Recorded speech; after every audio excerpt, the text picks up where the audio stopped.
Start किया था, ठीक है। और उसमें अगर जो भी एक था हमने किया था कि इमेज इन्हेंसमेंट मीन्स कि हमने जो इमेज का कंट्रास्ट है उसको इम्प्रूव करना है, कि आइदर वो कुछ वॉश्ड आउट सा इमेज है, बहुत डार्क सा इमेज है और उसके कंट्रास्ट को हम इम्प्रूव करना चाह रहे हैं, तो यूजिंग इमेज इन्हेंसमेंट हम वो इम्प्रूव कर सकते हैं। सेकेंडली हमने एक और बात की थी कि जो इन्हेंसमेंट है, enhancement is a subjective criteria. तो सब्जेक्टिव क्राइटेरिया मीन्स के एप्लीकेशन टू एप्लीकेशन और पर्सन टू पर्सन उसका जो मीनिंग है वो चेंज होता है, कि आपको एक इमेज जो है फॉर योर पर्टिकुलर एप्लीकेशन वो लगेगा कि वो इन्हेंस्ड है, लेकिन फॉर अनदर पर्सन वो उसको होगा कि इमेज जो है वो इन्हेंस नहीं है। फॉर एग्जांपल कि जैसे हम DSLR से इमेज जब ले रहे होते हैं तो हम किसी पर्टिकुलर ऑब्जेक्ट के ऊपर फोकस कर रहे होते हैं क्योंकि वो हमारे इंटरेस्ट का ऑब्जेक्ट है, वैसे बाकी जो रीजन होता है उस पूरे इमेज के अंदर वो ब्लर आउट हुआ होता है, ठीक है। तो वो हमारे लिए वो इमेज जो है वो एक इन्हेंस, एक हाई क्वालिटी इमेज होता है, क्योंकि जो हमारे इंटरेस्ट का ऑब्जेक्ट है वो शार्प और वो क्लियरली आया हुआ है, वो उसके ऊपर फोकस किया हुआ है हमने। और इसी तरह सेकंड भी ये भी था कि हम कंट्रास्ट इंप्रूव करना चाहते हैं। फिर हमने क्या किया था लास्ट टाइम कि हम ये जो भी हमने ये ऑपरेशंस करने हैं, क्योंकि हम इसको जो वैल्यूज़ हैं वैल्यूज़ को चेंज करना चाह रहे हैं, तो 3 काइंड ऑफ ऑपरेशन हो सकते थे। आइदर हम पॉइंट बाय पॉइंट चेंज करें कि जो आउटपुट पिक्सल जनरेट हो रही है वो प्योरली इनपुट पिक्सल पे डिपेंड कर रही है, तो उसको हमने ये पॉइंट ऑपरेशन कहा था या पॉइंट बाय पिक्सल ऑपरेशन किया था। सेकंड जो ऑप्शन था हमारे पास वो था लोकल ऑपरेशंस का, कि जो आउटपुट वैल्यू आएगी जनरेट होगी वो एक स्पेसिफिक नेबरहुड के ऊपर डिपेंड करेगी, तो उस नेबरहुड की वैल्यूज़ को देखते हुए एक आउटपुट जनरेट होगी। थर्ड ऑप्शन जो था जो हमने इसको देखा वो ये था कि जो आउटपुट वैल्यू जनरेट होती है वो पूरे इमेज की कंट्रीब्यूशन होता है। वो अभी हम इन तीनों को इन डिटेल देखेंगे, डिफरेंट ऑपरेशंस हैं जिसके ऊपर अप्लाई होंगे। तो जो बेसिक हमने एक स्टार्ट किया था वो कंप्लीट नहीं किया था, इसलिए मैं दोबारा से इसको स्टार्ट कर रहा हूँ ताकि हम इसको कंप्लीट कर लें। तो सबसे पहला जो पॉइंट ऑपरेशन है, अच्छा भाई हम इन्हेंसमेंट कर रहे हैं, ठीक है। इन्हेंसमेंट मीन्स कि हम जो वैल्यूज़ हैं वैल्यूज़ को कुछ चेंज कर रहे हैं, ठीक है। पिक्सल वैल्यूज़ हैं और पिक्सल वैल्यूज़ के अंदर हमने कोई चेंज लेके आना है। तो सबसे पहला जो पॉइंट ऑपरेशन था, पॉइंट ऑपरेशन मीन्स कि जो आउटपुट वैल्यू जनरेट होगी वो प्योरली एक सिंगल इनपुट पिक्सल वैल्यू के ऊपर डिपेंड करती है, उसके अलावा वो किसी चीज़ के ऊपर डिपेंड नहीं कर रही, ठीक है। जिसकी एक सिंपल एग्जांपल जो थी कि अगर मेरे पास एक इमेज है 3x3 का 3 3 2 1 7 6 9 10 7 और हम इसको अगर मल्टीप्लाई बाय लेट्स सपोज 3 कर रहे हैं होल इमेज को, तो जो आउटपुट जनरेट होगी आउटपुट पे हर जो पिक्सल है उसकी वैल्यू उसके कॉरस्पॉन्डिंग इनपुट पिक्सल पे सिर्फ डिपेंड कर रही है। ये फर्स्ट पिक्सल जो आएगी ये 9 आएगी, देन 3 है, 21 है, 21 6 18 30 9 है 27। तो जो आउटपुट वैल्यू जनरेट हो रही है फॉर एनी पर्टिकुलर पिक्सल वो प्योरली उसके कॉरस्पॉन्डिंग इनपुट पिक्सल पे डिपेंड कर रही है, जो पॉइंट ऑपरेशन था बेसिकली या पिक्सल ऑपरेशन है, ठीक है। तो जब हम इन्हेंसमेंट की बात कर रहे हैं कि हम इमेज इन्हेंसमेंट कर रहे हैं, तो उसमें एक ये है कि हम इमेज की पिक्सल्स की वैल्यूज़ को चेंज करना चाहते हैं, क्योंकि एक लो कंट्रास्ट इमेज क्या होगा कि वो जो पिक्सल्स हैं उनके दरमियान जो रिलेशन है वो कुछ इस तरह का है कि आप उनके दरमियान डिफरेंशिएट नहीं कर पा रहे हो।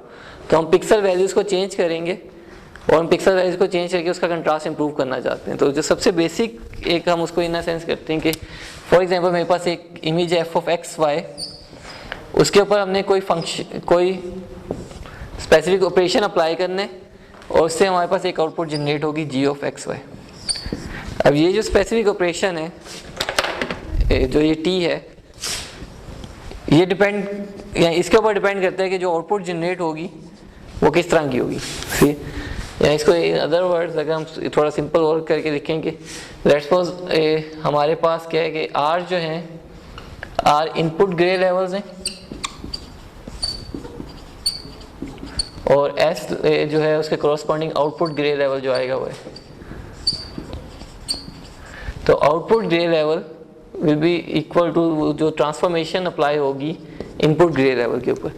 तो पॉइंट ऑपरेशन है तो प्योरली उस पिक्सल की जो इनपुट वैल्यू है उस पे ऊपर ट्रांसफॉर्मेशन अप्लाई होकर जो वैल्यू जनरेट होगी वो आउटपुट पिक्सल पे रिप्लेस हो जाएगी, ठीक है। अब वो डिफरेंट काइंड ऑफ ऑपरेशंस है, वो भी हम उसको देखते हैं सारा, लेकिन पहले हम उसकी अगर एक सेंस बनाएं, एक कॉमन बेस क्या बनती है कि हम एक्चुअली क्या है कि हमारे पास इनपुट वैल्यूज़ हैं जो एक रेंज है हमारे पास कुछ भी लेट्स सपोज अगर 3 बिट पर पिक्सल इमेज है तो वो 0 से लेके 7 तक वैल्यूज़ होंगी हमारे पास। तो जो आउटपुट इमेज होगा वो भी 3 बिट का होगा, जिसमें 0 से लेके 7 तक वैल्यूज़ होंगी आउटपुट में। तो हम इन इनपुट वैल्यूज़ को मैप करना चाह रहे हैं आउटपुट वैल्यूज़ पे यूजिंग एनी फंक्शन, यहीं दरम्यान में कोई t एक होगा। तो जो एक सिंपल ट्रांसफॉर्मेशन होती है, क्योंकि हम एक्चुअली क्या कह रहे हैं कि हमारे पास एक इनपुट इमेज है जो कि लो कंट्रास्ट इमेज है या पूरा क्वालिटी इमेज है, उसको हम हाई क्वालिटी या हाई कंट्रास्ट इमेज या एक इनहैंस्ड इमेज जनरेट करना चाहते हैं, और यूजिंग पॉइंट ऑपरेशन जो ये पहला है पिक्सल बाय पिक्सल ऑपरेशन से, तो वो प्योरली डिपेंड करेगा इस फंक्शन के ऊपर जो दरम्यान में t आएगा हमारे पास। और एक और अगर इसको फर्दर थोड़ा सा हम और देखें कि ऑपरेशन क्या हो रहा है,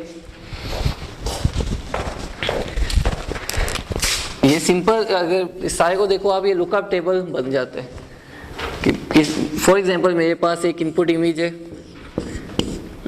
3210766132, एक 3 बिट्स पर पिक्सल इमेज था ओरिजिनल, और उसके ऊपर मैंने कोई ट्रांसफॉर्मेशन फंक्शन अप्लाई करने इस पूरे के ऊपर, और उससे एक आउटपुट इमेज जनरेट करवाना है। तो आउटपुट इमेज जो होगा वो सेम साइज का होगा, और हर कॉरस्पॉन्डिंग जो पिक्सल जनरेट होगी वो डिपेंड करती है कि ये t क्या अप्लाई होगा इस पर। ठीक है, तो मैं ज्यूम करता हूँ कि t इज इक्वल टू है समथिंग, लेट्स उसके 7 माइनस r, यानी s is equal to 7 minus r। कोई जो भी ट्रांसफॉर्मेशन फंक्शन बन रहा है वो ये रिलेशन बता रहा है कि output value is equal to 7 minus input value. तो जो हम ये कह रहे हैं कि लुकअप टेबल ये बनेगा, तो लुकअप टेबल कैसे ही एक्ट कर रहे हैं कि हमारे पास r है एक इनपुट वैल्यू, 3 बिट पर पिक्सल इमेज है, तो 0 से लेके ये 7 तक होंगे हमारे पास। ठीक है, तो हम क्या करते हैं कि यूजिंग दिस फंक्शन, जो ये एक ट्रांसफॉर्मेशन फंक्शन कुछ गिवन है, उससे हम ऑल पॉसिबल वैल्यूज़ के अगेंस्ट वैल्यूज जनरेट करवा लेते हैं। क्या अगर मैं इसमें 0 प्लेस करता हूँ, इसमें 7 माइनस 0 7 आया, 7 माइनस 1 6 आ गया, 7 माइनस 2 5, 7 माइनस 4 3 2 1 एंड 0। तो for every possible input value ये इसके अगेंस्ट हमने जनरेट कर दिया। तो अब ये जो है ये लुकअप टेबल बन गया। होगा क्या कि यहाँ पे हम आए फर्स्ट पिक्सल पे वैल्यू 3 है, हम इस टेबल पे गए और इसमें 3 के अगेंस्ट हमारे पास आ रहा है 4, तो इस कोरस्पॉन्डिंग पिक्सल के ऊपर यहाँ पे हम 4 आ जाएगा। तो सेम वे में जो है ये पूरा इमेज जो है जनरेट होगा हमारे पास, आउटपुट इमेज, जो कि यूजिंग दिस ट्रांसफॉर्मेशन फंक्शन इसको उसने चेंज किया होगा।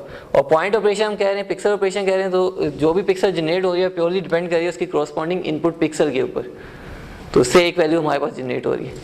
तो हमारे इट मीन्स कि जो सारा पूरा रोल प्ले हो रहा है वो ये ट्रांसफॉर्मेशन फंक्शन रोल प्ले कर रहा है कि कितना चेंज आएगा, किस तरह चेंज आएगा। ये तो हमारे पास वहाँ पे डिफरेंट पॉसिबिलिटीज़ हैं, वो अभी हम उसको स्टडी करते हैं कि किस तरह। पहले हम कुछ बेसिक मैथमेटिकल ऑपरेशंस देखेंगे कि जो प्री डिफाइंड है ट्रांसफॉर्मेशन फंक्शन, फिर हम उससे आगे उसके वो बेट करते हुए हम खुद से यूज़र डिफाइंड ट्रांसफॉर्मेशन फंक्शंस भी बनाएंगे, उसको ही करते हैं।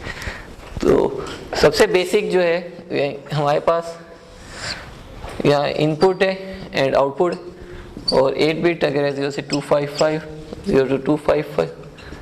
तो सबसे बेसिक ट्रांसफॉर्मेशन क्या है कि जो आइडेंटिटी होती है जो सिंपल लीनियर है कि S is equal to, identity के अंदर क्या होगा, S is equal to R, output value is exactly equal to input value. और जो वहाँ पे मैंने एक्चुअली बनाया था वो नेगेटिव था,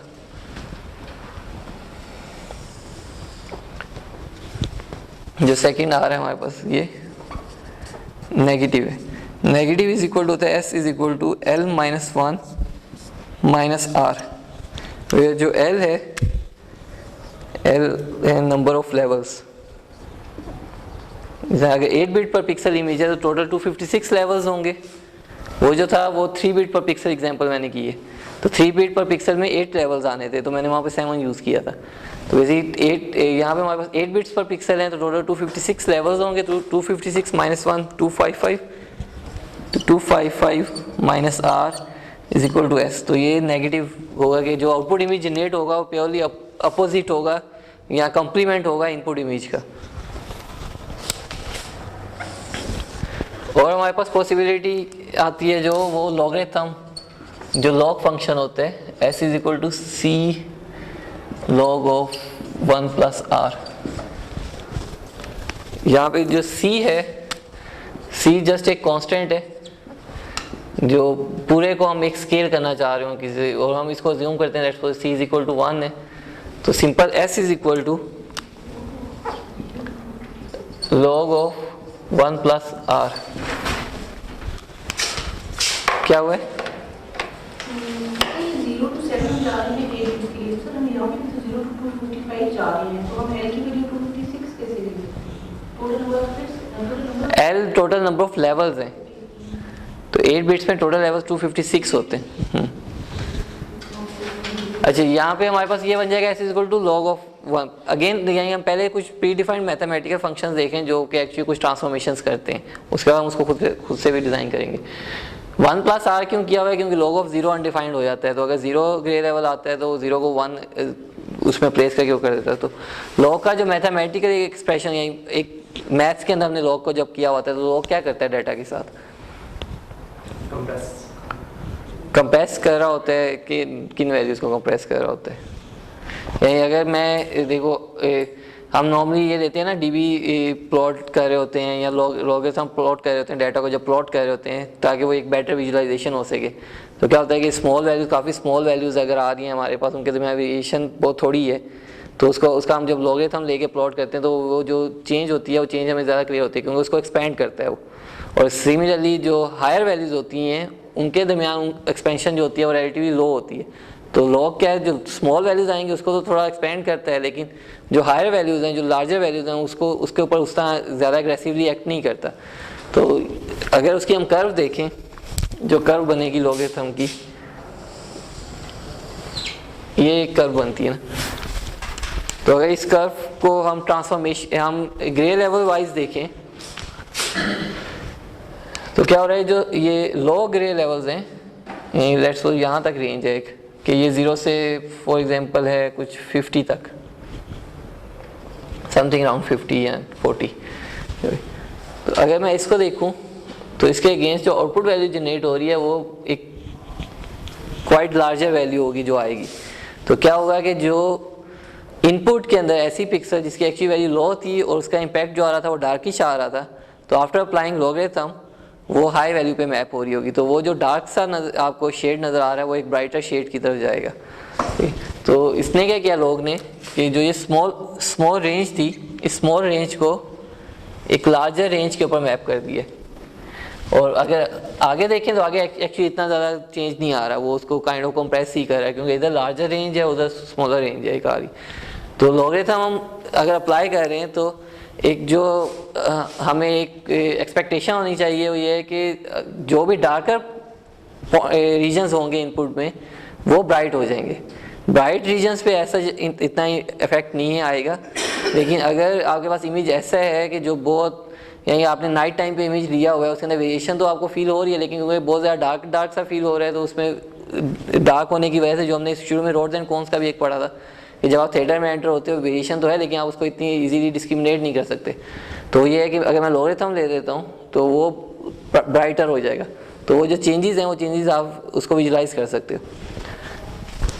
अच्छा, फिर क्या है कि लॉग एक प्री डिफाइंड फंक्शन है कि लॉग ऑफ 50 एक वैल्यू आएगी मेरे पास, वो एक वही वैल्यू उसको मैं चेंज नहीं कर सकता। तो लेकिन मैं यही काम करवाना चाह रहा हूँ कि मैं डार्कर शेड्स को ब्राइट की तरफ लेके जाना चाहता हूँ, और अगर कोई ब्राइट शेड्स हैं उनको डार्कर की तरफ इस तरह कुछ चेंज करना चाह रहा हूँ, लेकिन हम यूज़र डिफाइन चेंज करना चाह रहे हैं कि हम खुद से उसको ट्यूनेबल करना चाह रहे हैं। तो उसके लिए जो एक ऑप्शन हमारे पास फर्दर आता है वो उसको करते हैं पावर ला कि s is equal to C R raise to power gamma. Again c अगर हम रिज्यूम करते हैं 1 है तो r raise to power gamma. तो हम क्या कह रहे हैं कि हम इनपुट की कोई पावर ले रहे हैं, तो ये जो गैमा, ये गैमा डिफाइन करेगा कि किस तरह आप चेंज कर रहे हो। तो अगर इसका प्लॉट हम देखें तो if gamma is equal to 1 तो s is equal to if gamma is equal to 0 gamma is equal to 1 है तो s is equal to r, वो जो आइडेंटिटी वाला था, ठीक है। अब जैसे जैसे हम गैमा को कम या ज़्यादा करेंगे, जो कर्व्स बनेंगी वो इस तरह की बननी शुरू हो जाएंगी।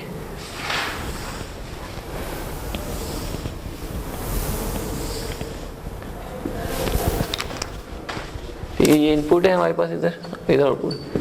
हम खुद से उसको कंट्रोल कर रहे हैं कि कितना वो एक्सपेंड करे डार्क वैल्यूज़ को और कंप्रेस करे ब्राइट वैल्यूज़ को, जो ये इस साइड पे आ रही हैं, जो ये ऊपर वाली बन रही हैं। ऊपर वाली अगर आप देखो तो ये स्मॉलर वैल्यूज़ को एक्सपेंड कर रही हैं, और जो ये लोअर कर्व्स हैं अगर आप इनको देखो तो ये स्मॉलर वैल्यूज़ को स्मॉल पे ही रख रही हैं, तो लेकिन जो लार्ज वैल्यूज हायर वैल्यूज आ रही हैं उसको ऊपर लेके जा रही हैं। तो ये गैमा इज इक्वल टू 1 है। अब gamma is equal to 0, gamma is equal to less than 1 वाली कर्व्स कौन सी होंगी? ये 1 के ऊपर वाली होंगी या नीचे वाली होंगी? फॉर गैमा ग्रेटर देन 1,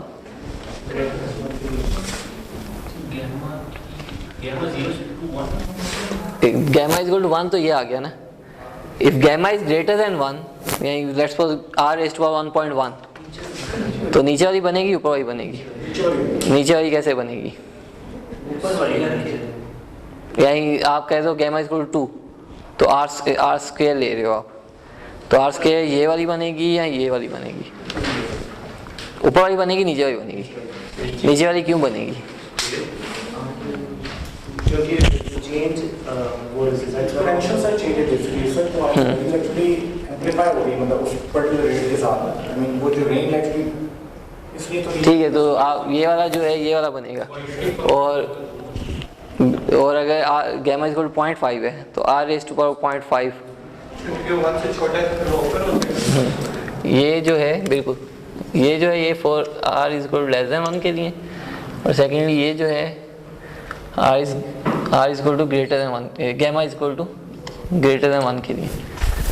तो आप जैसे अब इमेज पे क्या इफेक्ट आएगा? आप अभी लॉगरिथम हमने देखा ना, तो हमने किया कि लॉगरिथम की कर्व ये ऊपर वाली बन रही थी, तो लॉगरिथम क्या कर रहा था कि डार्कर को ब्राइट कर रहा था और ब्राइट को चेंज नहीं कर रहा था ऐसा।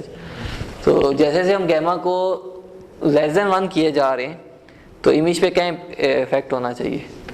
इमेज टुवर्ड्स ब्राइटर जाना चाहिए, टुवर्ड्स डार्कर जाना चाहिए? ये लेस देन 1 वाले ये केसेस है ना, वो ब्राइटनेस मतलब ऑलमोस्ट लॉग की तरह ही है। लॉग का ये, तो लॉग का इम्पैक्ट ये था ना कि वो ब्राइट की तरफ लेके जा रहा था, तो लेस देन 1 ब्राइट की तरफ जा रहा है। जितना गैमा लेस देन, जितना ज़्यादा कम करते जाएंगे उतना वो टुवर्ड्स वाई एक्सिस आ रहा है ज़्यादा, देखो अगर आप, ठीक है। तो वो जो लो वैल्यूज़ हैं, लो वैल्यूज़ को बहुत हायर वैल्यूज़ पे मैप करना शुरू कर रहे हैं। तो उतना आप देखिए ना, आपके पास अगर एक वैल्यू हो रही है जो यहाँ से स्टार्ट हो रहा है एक्चुअली, और ये जा रहा है, तो इट मीन्स 0 को वो उठा के लेके जा रहा है अराउंड 200 पे।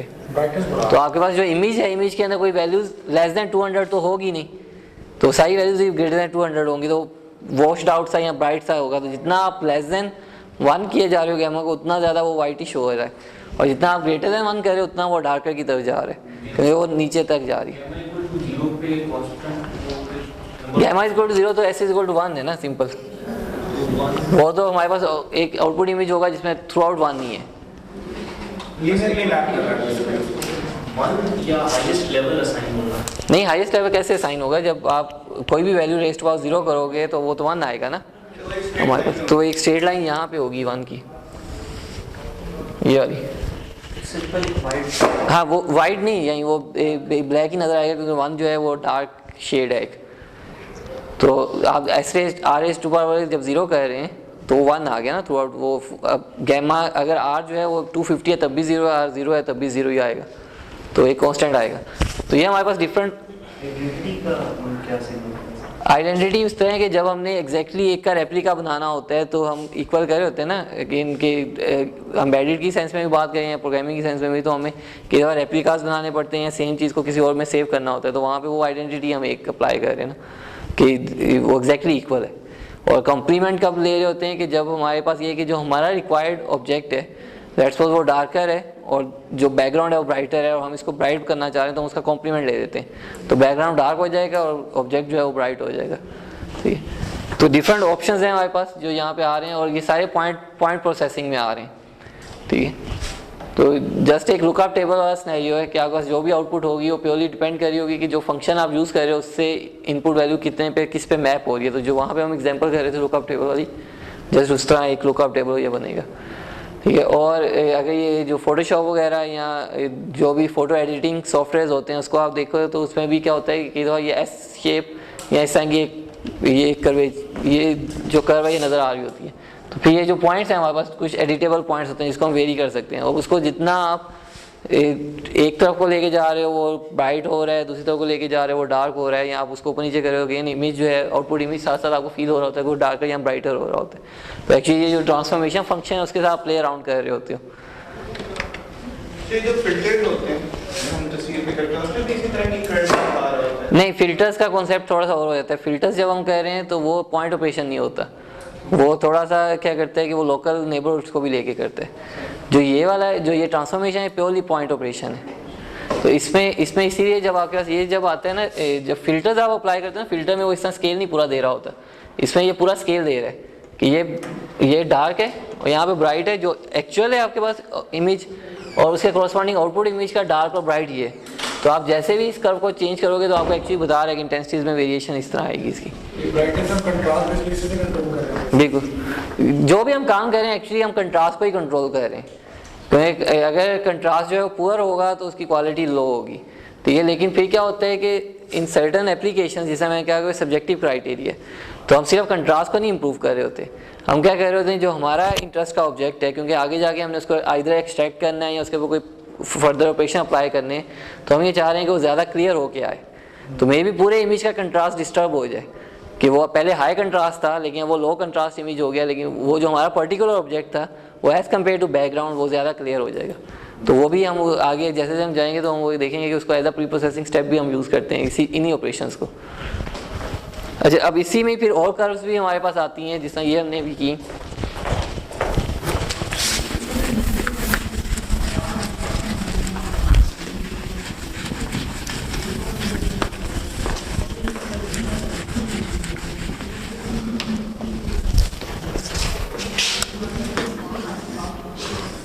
जो एक दो और सिंपल सी हमारे पास कर्व्स हैं कि अगर लेट्स सपोज ये 0 है और ये समथिंग है 150, यहाँ पे 255 और ये 255 आउटपुट। तो अब ये जो कर्व है ये जस्ट एक जो है काइंड ऑफ स्टेप फंक्शन है कि आप एक स्पेसिफिक लेवल तक जो है आउटपुट को 0 कर रहे हो, इतनी रेंज में आउटपुट 0 रहेगी, और उस लेवल से आगे मैक्सिमम तक आप उसको मैक्सिमम लेवल पे मैप कर रहे हो। तो इसको हम थ्रेशोल्डिंग कहते हैं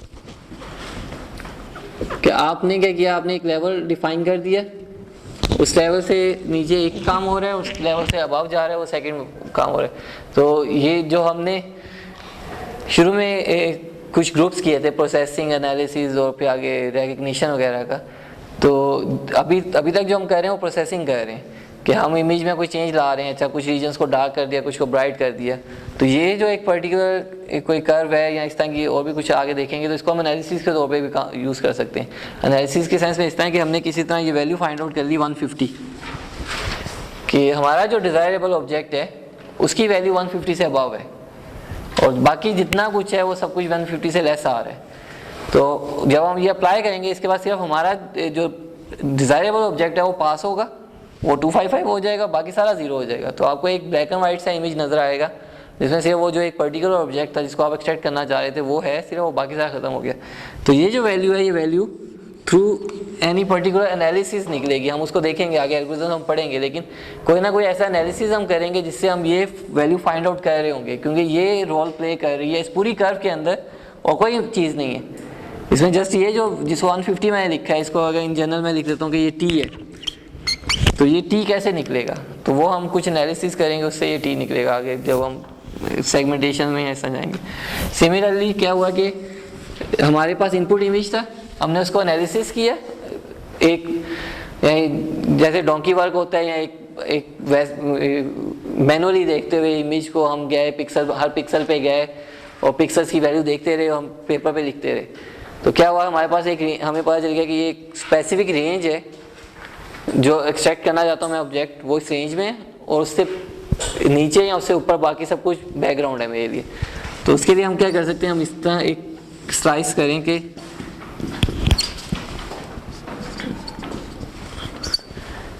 इसको ग्रे लेवल स्लाइसिंग कहते हैं, कि हम एक पर्टिकुलर स्लाइस को सिर्फ रख रहे हैं और बाकी सबको हम इग्नोर कर रहे हैं या बाकी सबकी कंट्रीब्यूशन को एक्चुअली कम कर रहे हैं।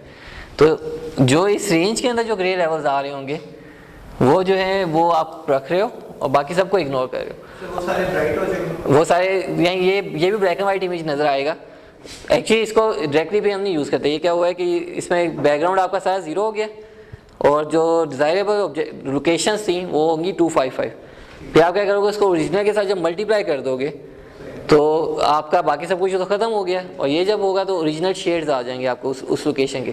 तो ये सिर्फ आपको हेल्प कर रहा है वो पिक्सेल्स आइडेंटिफाई करने के लिए जहाँ पे ये रेंज पड़ी हुई है, क्योंकि ये इरिस्पेक्ट ऑफ पोजीशन है ना, हम तो वैल्यू कह रहे हैं ना कि जहाँ पे भी कोई भी पिक्सल ऐसी जो T1 से T2 के दरमियान में आ रही है उसको 255 कर दो और बाकियों को ख़त्म कर दो।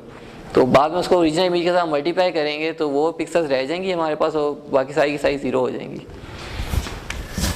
तो इस तरह मल्टीपल है कि हम इसके साथ प्ले अराउंड कर सकते हैं, काफ़ी सारे आते हैं। सेम अगर हम इसको लीनियर को अगर मैं चेंज करूँ कि हमारे पास ये जो लीनियर थी इसकी बजाय मैं ये करता हूँ, तो हम क्या कह रहे हैं कि बाकी सारे इमेज को अनचेंज रख रहे हैं और एक पर्टिकुलर स्लाइस है जिसको मैक्सिमम लेवल पे लेके जा रहे हैं।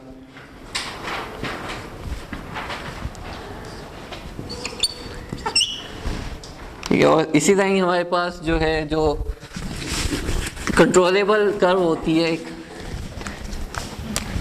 सर ये जो स्कैफोल्डिंग है जी। इसमें भी तो सर हमने एक पॉइंट लिया था, उसके बाद के सारे जो उससे पहले के जो सारे उसको स्लाइसिंग नहीं कहेंगे। स्लाइस का जब वर्ड आता है ना, स्लाइस मीन्स के कोई एक पर्टिकुलर रेंज है, ठीक है। जो सिंगल थ्रेशोल्ड होता है ना, सिंगल थ्रेशोल्ड आपको सिर्फ 2 लेवल्स देता है कि ये इग्नोर कर रहे हैं और ये रख रहे हैं, या इसको रख रहे हैं और इसको इग्नोर कर रहे हैं। स्लाइस मीन्स कि वो कहीं पे भी स्लाइस हो सकता है ना, वो इधर स्टार्ट में हो सकता है, मिडल में हो सकता है, एंड पे हो सकते हैं। उस पर्टिकुलर स्लाइस के साथ आप एक काम कर रहे हो और उससे अबाव वाले और उससे बिलो वाले जो है उनके साथ आप दूसरा काम करवा रहे हो। तो वो भी एक्चुअली थ्रेश होल्डिंग से भी हम कर सकते हैं, लेकिन वो सिंगल थ्रेश होल्ड से नहीं कर सकते। उसके लिए मल्टी लेवल थ्रेश होल्डिंग हम करते होते हैं कि हमें T1 T2 2 लोकेशन चाहिए, तो बिटवीन T1 एंड T2 हम रख रहे हैं और less than T1 and greater than T2 ignore कर रहे हैं। अच्छा, अगर मेरे पास ये इस तरह है कि इसमें हमारे पास ये कंट्रोलेबल पॉइंट्स हैं। सर ये वाला रिपीट कर दीजिए। कौन सा? ये भी स्लाइसिंग ही है, लेकिन इसमें क्या किया था, इसमें आपने सबको इग्नोर कर दिए और एक पर्टिकुलर स्लाइस को आपने रखा है। इस वाले में क्या है कि ये सारे इमेज को वैसा ही रखेगा जैसा है, क्योंकि ये लीनियर चल रहा है, लेकिन एक पर्टिकुलर स्लाइस है जिसको वो 255 कर रहा है, ठीक है, उसको हाईलाइट ज़्यादा कर रहे हैं, या उसको आप इवन कि उसको इग्नोर कर सकते हो, टोटली नीचे ला सकते हो, तो वो बिल्कुल 0 हो जाएगा, वो ख़त्म हो जाएगा, बाकी सारा अनचेंज रहेगा, वैसे ही ओरिजिनल रहेगा। अच्छा, अब ये वाला जो है इसमें लेट्स सपोज मेरे पास है यहाँ पे एक पॉइंट है R1 S1। R1 इसका ये वाला पॉइंट है जो x एक्सिस वाला है, और S1 है जो y एक्सिस पे जो आउटपुट है, और इसी तरह ये R2 है एंड S2 है। R2 x एक्सिस पे और S2 है y एक्सिस पे। तो हम इसके साथ प्ले अराउंड कर सकते हैं, सेम जितना वो उसमें फोटोशॉप वगैरह में होता है कि हमारे पास डिफरेंट पॉइंट्स होते हैं, उसको उसके चेंज कर सकते हैं। अब अगर लेट्स सपोज मैं इसको ये करता हूँ कि R1 is equal to S1 and R2 is equal to S2, means जो ये x एक्सिस पे जो वैल्यू आ रही है वही वैल्यू y पे आ रही है, जो इधर x एक्सिस पे आ रही है वही y पे आ रही है। तो ये कर्व कैसे बिहेव करना चाहिए, इसको किस तरह का बन जाएगी, लीनियर बन जाएगी। कि मैं ये पॉइंट्स को इस तरह कर रहा हूँ कि इसका स्लोप इक्वल हो जाए, कि वो जो एक्चुअली यहाँ पे आ रहा है वही चीज़ यहाँ पे आ रही है, वही इसके साथ मैं कर रहा हूँ जब, तो ये बिल्कुल लीनियर लाइन बन जाएगी। तो इस सिनेरियो में ये एज आइडेंटिटी या लीनियर काम करेगी। और अगर ये इस तरह हम करते हैं कि R1 is equal to 0, sorry यही नहीं, R1 is equal to R2 S1 is equal to 0 and S2 is equal to maximum value. Okay, हम ये कह रहे हैं कि जो ये एक्स एक्सिस के पॉइंट्स हैं ये दोनों R1 R2 सेम पॉइंट हो जाए कि R1 is equal to R2 एक पॉइंट हो गया, S1 जो है वो 0 हो जाए और S2 जो है वो मैक्सिमम हो जाए। तो ये किस तरह कर्व, थ्रेशोल्डिंग कर्व जो थी वो थ्रेशोल्डिंग कर्व बनेगी ये, कि ये मैप हो जाएगी इस तरह, क्योंकि यहाँ पे R1 is equal to R2, S1 is equal to 0 and S2 is equal to maximum value. तो हमारे पास ट्यूनेबल कर्व्स भी हैं, कुछ प्री डिफाइंड ये मैथमेटिकल एक्सप्रेशंस हैं, और इसी में ये जो पावर लॉ था इसको भी ट्यून किया जा सकता है। तो बेसिक, सबसे बेसिक जो हमारे पास कर्व्स आ रही हैं वो जिस तरह वो एस वाली कर्व है, यहाँ थ्रेशोल्डिंग कर्व है। तो थ्रेशोल्डिंग का क्या होता है कि जब भी ग्रे लेवल एक पर्टिकुलर थ्रेशोल्ड से ज़्यादा है तो आउटपुट आ रही है, अदरवाइज आउटपुट 0 है। तो हमारे पास जो काइंड ऑफ आउटपुट आती है वो एक ब्लैक एंड वाइट आउटपुट आती है आफ्टर अप्लाइंग थ्रेशोल्डिंग। ठीक है, जो ये C यहाँ पे लिखा है इसको अभी हमने 1 कंसीडर किया कांस्टेंट जो है, उसका इम्पैक्ट क्या पड़ता है, वो जस्ट एक स्केलिंग फैक्टर होता है कि A अगर ग्रेटर देन 1 है तो आउटपुट इमेज ब्राइट होगा, क्योंकि आप एक बड़ी वैल्यू से आप मल्टीप्लाई करो सारी वैल्यूज हाई हो जाएंगी, और if A is less than 1 points में आ रहा है तो ये वैल्यू लो होती जाएंगी तो वो डार्क हो जाएगा। तो जस्ट एक स्केलिंग फैक्टर है ये जो C वाला है ऐसा ये। तो देन मल्टीपल कर्व्स हैं हमारे पास, लीनियर है, आइडेंटिटी वगैरह नेगेटिव है, लॉगरिथम है, पावर लॉ कर्व्स हैं। तो जो नेगेटिव थी वो जस्ट इन्वर्स कर रहा है, कॉम्प्लीमेंट ले रहा है इनपुट इमेज का, जो हमने पहले ये वाला देखा है। तो उसमें हमारे पास जो आउटपुट इमेज होगा वो कॉम्प्लीमेंट होगा इनपुट इमेज का। लॉगरिथम मैथमेटिकल लॉग का जो फंक्शन हम उसको यूज़ कर रहे हैं और उसकी जो कर्व आ रही है, तो यहाँ पे हमारे पास काइंड ऑफ एक्सपेंशन हो रही है, और इस जगह पे अगर हम देखें तो ये कंप्रेस हो रहा है कि एक लार्जर रेंज है जो एक स्मॉलर रेंज पे जा रही है, और यहाँ पे एक स्मॉलर रेंज है जो एक्चुअली एक लार्जर रेंज पे मैप हो रही है। तो लोअर वैल्यू एक्सपैंड हो रही होती है और हायर वैल्यू जो है वो कंप्रेस हो रही होती है।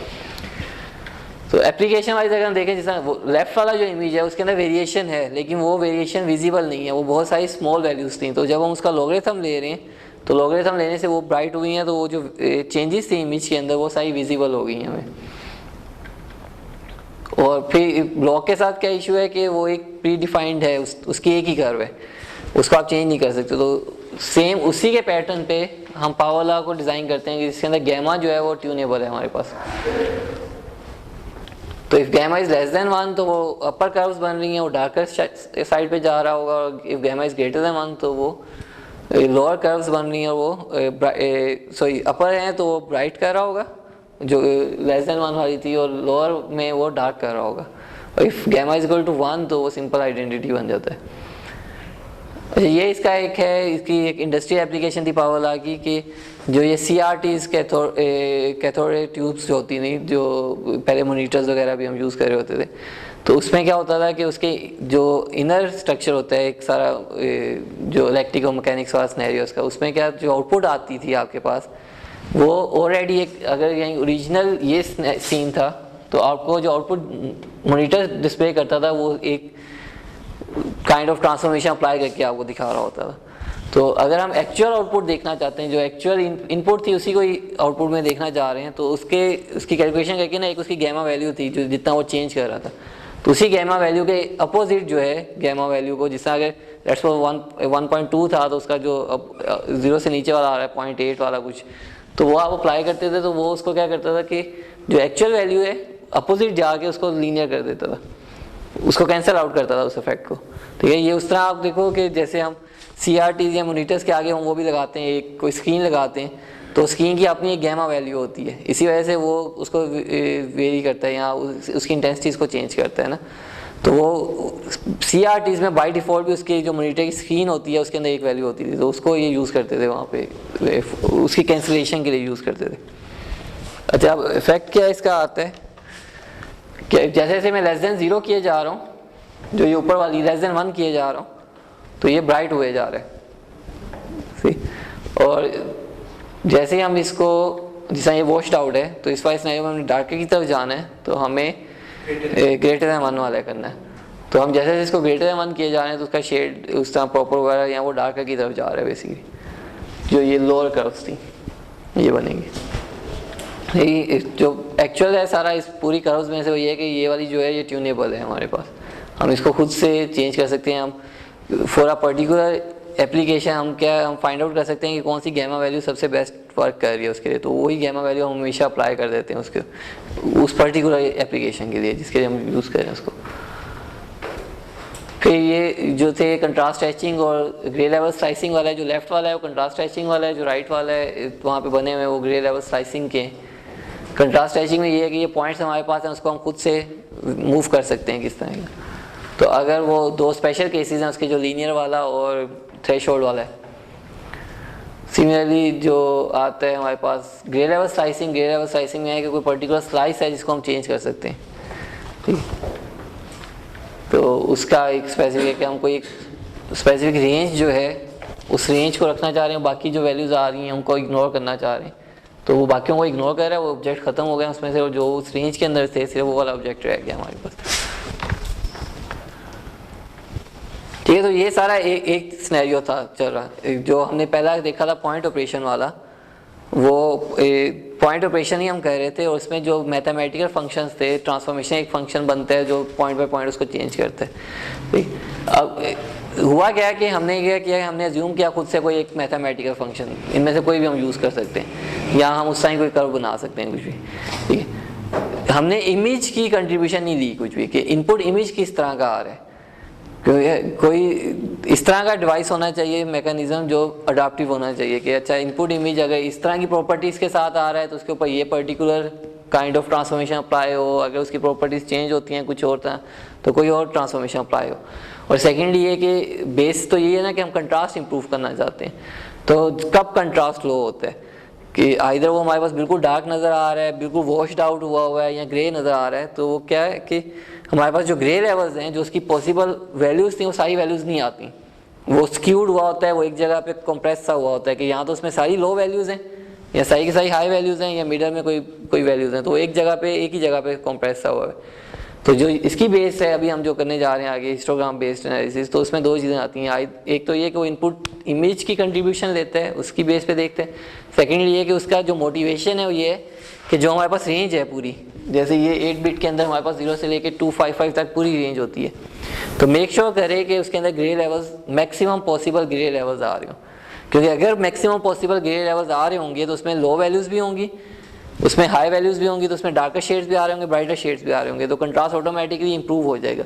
अगर ओरिजिनली क्या था कि सिर्फ डार्कर थी या सिर्फ ब्राइटर थी या सिर्फ मिडल वाली थी, तो वो सारा ख़त्म होगा काम। तो हम उसको अभी उसके लिए क्या है कि सबसे पहले हिस्टोग्राम क्या है, जो स्टैट के अंदर भी हम देखते हैं कि गिवन एनी डाटा हम उसका हिस्टोग्राम बना सकते हैं, जो बार ग्राफ्स होते हैं या फ्रीक्वेंसी ग्राफ्स होते हैं। कि हिस्टोग्राम क्या शो करते हैं, किसी भी डाटा से रेलिवेंट कितने टाइम्स वो अकर हो रहा है, कि हमारे पास अगर एक डाटा है उसका हम हिस्टोग्राम बनाएं तो वो बार ग्राफ जो होता है वो एक्चुअली हर एक पर्टिकुलर वैल्यू की अकरेंस शो कर रहा होता है। तो हमारे पास जो इनपुट इमेज है, फॉर एग्जांपल एक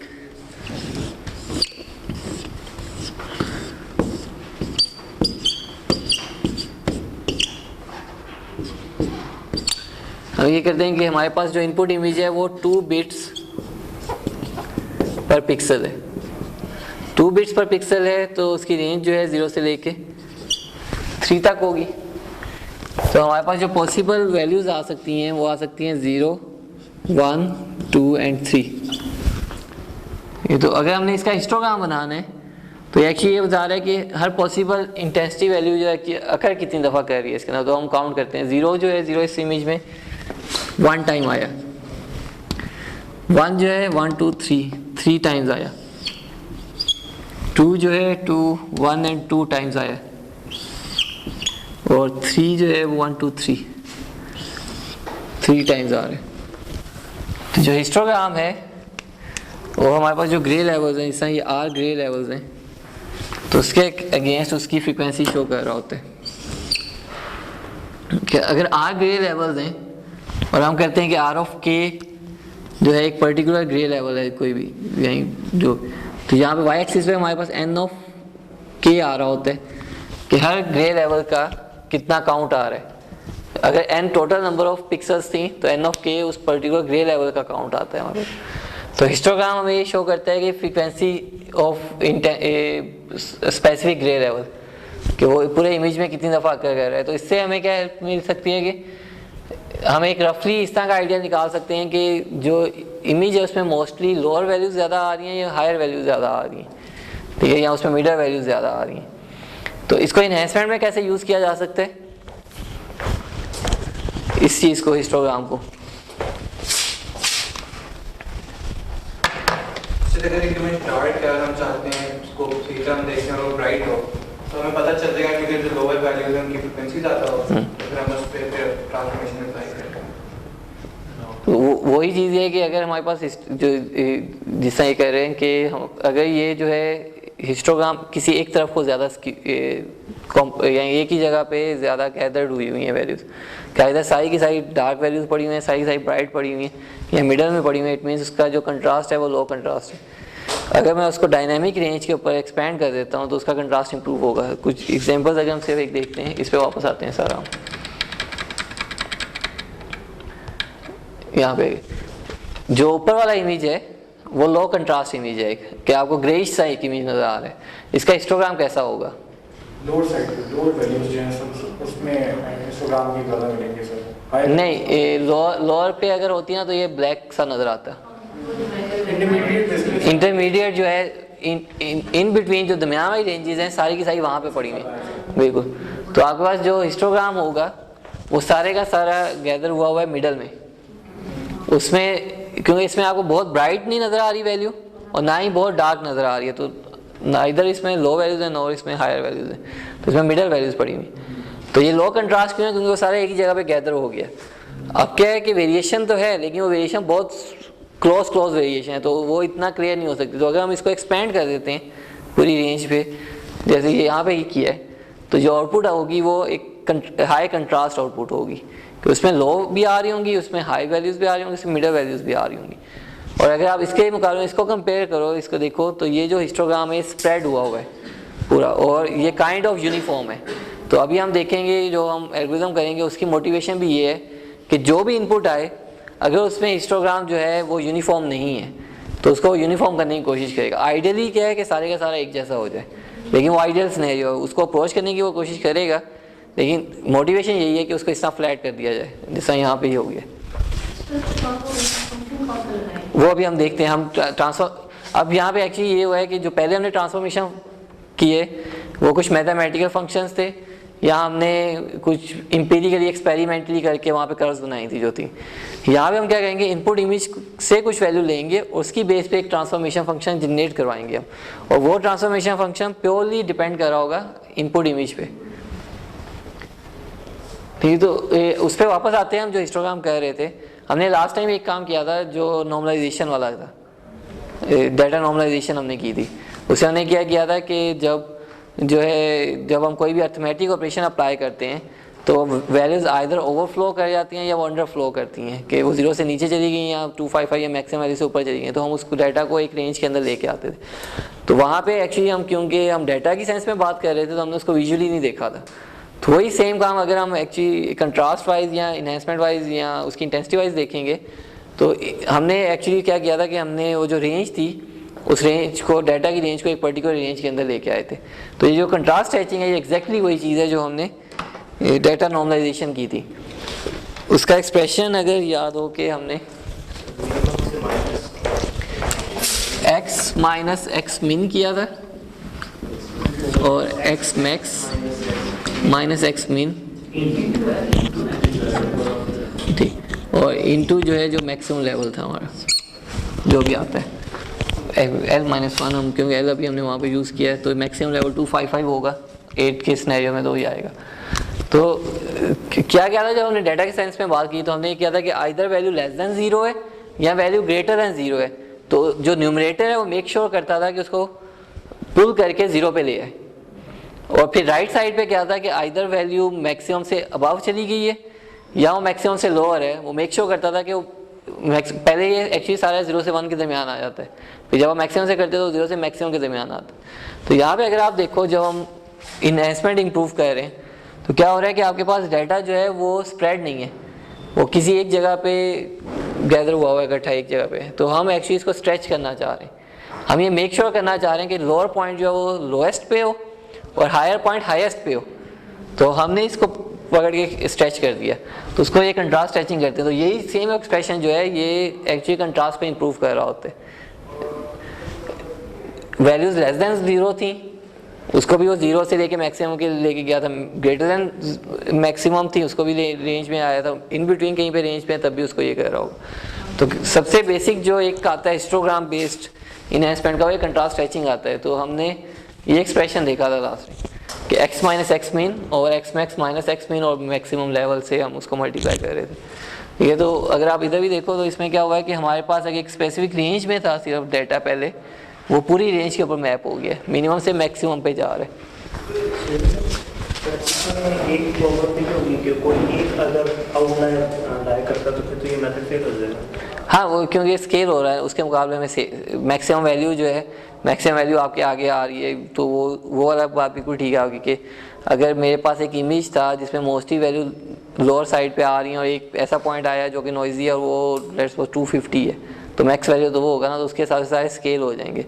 और बाद में जब आप उसको वापस लेके जाओगे तो वो भी, उसमें भी उसका इम्पैक्ट आएगा, लेकिन ये नहीं है कि उसका कंट्रास्ट इंप्रूव नहीं हुआ होगा, इफेक्ट आएगा उसका। तो अभी ये वाली चीज़ उस पर नहीं आ रही है। वो जब हम एप्लीकेशंस में उस तरह एक चीज़ आते हैं तो हम डायरेक्टली अप्लाई भी नहीं करते इनको, हम पहले कुछ काइंड ऑफ स्मूथिंग है वो भी हम आगे करेंगे। तो हम पहले ये मेक श्योर करते हैं कि अगर नॉइज़ आ जाती है कहीं से तो उसको पहले कैसे कैटर किया जाए। तो एक आइडियल सिनेरियो ये होता है कि हम हमेशा ये अज्यूम करते हैं कि नॉइज़ होगी, तो उसको पहले से कैटर किया जाए किसी तरह, और फिर हम आगे वाले ये स्टेप्स अप्लाई करें। तो हमारे पास जो होगा, जो इमेज है उसका एक्चुअली वो एक्सपैंड आप करो, लेकिन इसमें क्या हुआ, इसमें कोई ट्रांसफॉर्मेशन फंक्शन नहीं है। इसने क्या किया कि सिर्फ उसको स्ट्रेच किया है, तो उसकी जो डिस्ट्रीब्यूशन की शेप है वो अभी भी वही रहेगी जिस तरह थी उसकी, लेकिन जस्ट वो स्ट्रेच हो गया है। ठीक, तो जो हम अभी हिस्टोग्राम वाला जो करना है उसकी मोटिवेशन ये है जो हमने प्रीवियस एग्जांपल अभी देखी थी कि अगर वो एक जगह पे ज़्यादा है और बाकी वैल्यूज कम है, तो हम हाई कंट्रास्ट बनाने के लिए मेक श्योर करना चाह रहे हैं कि वो फ्लैट हो जाए, कि वो यूनिफॉर्मली डिस्ट्रीब्यूट होना चाहिए। तो probability of every intensity value जो है वो इक्वल हो जाए, तो फिर इसका मतलब है कि वो सारा एक जैसा हो गया। तो ये आइडिया सिनेरियो, इसके ऊपर हम यहीं जो मोटिवेशन है जो भी हम एल्गोरिथम करने लगे उसके मोटिवेशन ये कि हम इस तरफ जाना चाहते हैं, लेकिन अगेन ये अचीवेबल नहीं होता, लेकिन स्टिल उस तरफ उसके क्लोजर टू दैट वैल्यू हो जाता है।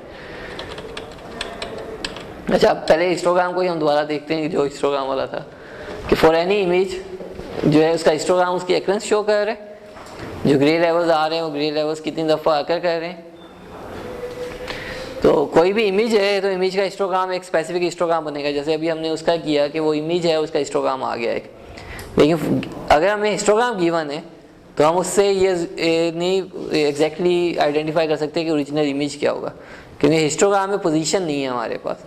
तो सिर्फ हमें ये बता रहा है कि 3 टाइम्स आ रहा है वो, लेकिन वो किस पिक्सल पे आ रहा है वो हमें नहीं पता, तो वो यूनिक नहीं है। इमेज का हिस्टोग्राम एक ही आएगा, लेकिन एक हिस्टोग्राम से मल्टीपल इमेजेस जनरेट हो सकते हैं। तो हमारे पास जो हिस्टोग्राम करता है, हिस्टोग्राम ये क्या करता है कि पर्टिकुलर ग्रे लेवल को, ये ग्रे लेवल का काउंट बता रहा होता है, ठीक है। तो उससे आगे ये एक नॉर्मल हिस्टोग्राम है, इसके आगे जो स्टेप हम जाते हैं वो नॉर्मलाइज हिस्टोग्राम हम निकालते हैं।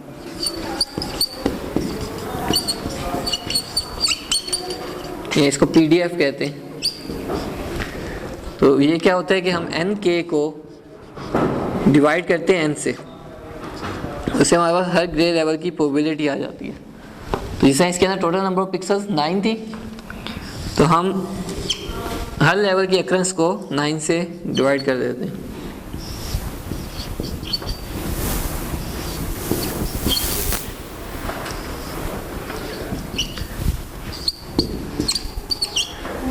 तो ये जो हमारे पास आ रहा है ये हमारे पास नॉर्मलाइज हिस्टोग्राम आ गया, और इसमें अब वैल्यू बिटवीन 0 to 1 होगी। बेसिकली अब आप एक्चुअली ये कह रहे हो कि हर ग्रे लेवल जो है किस प्रोबेबिलिटी के साथ आ रहा है इसके अंदर, ठीक है, इमेज के अंदर जो आ रहा है, और इसी को हम यूज़ करेंगे आगे ट्रांसफॉर्मेशन फंक्शन बनाने के लिए। तो नॉर्मलाइज हिस्टोग्राम क्या है कि अगर हमारे पास जो भी n किया आया था उस n को हम टोटल नंबर ऑफ पिक्सल से डिवाइड करें तो जो रिजल्ट आ रहा है वो नॉर्मलाइज हिस्टोग्राम आ रहा है। तो हिस्टोग्राम क्या है, अगेन के हिस्टोग्राम आपको हर ग्रे लेवल की अक्रेंस बताता है। जैसा ये पर्टिकुलर एक इमेज है, इस इमेज में 0 जो है वो 2932 टाइम्स आया इस पूरे इमेज में। सिमिलरली इसमें जो है ये एक स्पेसिफिक ग्रे लेवल जो 11th है वो 12,799 टाइम्स आया है। तो अगर आप हिस्टोग्राम को करो तो हिस्टोग्राम जस्ट अक्रेंस बता रहा है कि हर ग्रे लेवल कितनी दफ़ा अकर कर रहा है, लेकिन उसकी पोजीशन नहीं है उसके अंदर, सही। और जो हम ये सॉफ्टवेयर वगैरह भी यूज़ कर रहे होते हैं कुछ, तो उसमें साथ हिस्टोग्राम ये नज़र आ रहा होता है क्योंकि हिस्टोग्राम बेस पर चेंजेस ला रहा होता है उसमें। तो अगर ग्रे लेवल इमेज है तो उसका सिंपल एक हिस्टोग्राम बनता है। और कलर्ड इमेजेस हैं तो कलर्ड इमेज में ग्रीन रेड का सेपरेट होगा, ग्रीन का सेपरेट होगा, ब्लू का सेपरेट हिस्टोग्राम होगा, क्योंकि रेड का जो है वो डिस्ट्रीब्यूशन ऑफ रेड शो कर रहा है, ब्लू वाला डिस्ट्रीब्यूशन ऑफ ब्लू शो कर रहा है, ग्रीन वाला डिस्ट्रीब्यूशन ऑफ ग्रीन की शो कर रहा है। और ग्रे जो होता है इन तीनों की वेटेड एवरेज होती है। तो अगर हम एक्चुअली देखें तो हमारे पास फोर ग्राफ्स बनते हैं, एक रेड का, एक ग्रीन का, एक ब्लू का, और एक मिडल में ये जो ब्लैक सा आ रहा है कुछ वो ये ग्रे लेवल का आता है। तो अगर हमने कलर्ड इमेज को इन्हेंस करना है, अभी जो हम काम करते आ रहे हैं हम ग्रे के साथ करते आ रहे हैं, लेकिन वही काम एप्लीकेबल है और कलर्ड इमेज, लेकिन उसमें हमें रेड को सेपरेट करना होगा, ग्रीन को सेपरेट करना होगा, ब्लू को सेपरेट करना होगा।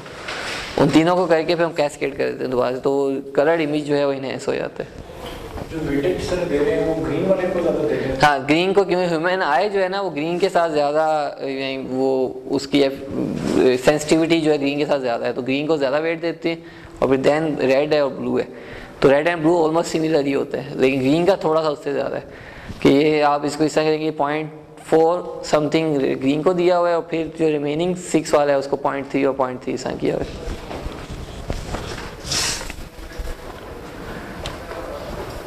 तो हमारे पास कलर्ड के लिए जो है वो 3 हिस्टोग्राम बन रहे होंगे। ये अभी हमने देख लिया सारा। तो हमारी जो मोटिवेशन है अभी इन्हेंसमेंट की तरफ हिस्टोग्राम बेस्ड, तो हम हिस्टोग्राम को यूनिफॉर्म करना चाह रहे हैं, ठीक है। तो एक जो बेसिक सिनेरियो था वो ये कंट्रास्ट स्ट्रेचिंग वाला है, अगेन हमने इसको पहले देख लिया है। तो अब जो आगे वाला हिस्टोग्राम इक्वलाइजेशन है, अब हिस्टोग्राम इक्वलाइजेशन क्या करता है, इसी इमेज के लिए मैं अभी देख लेता हूँ इसको।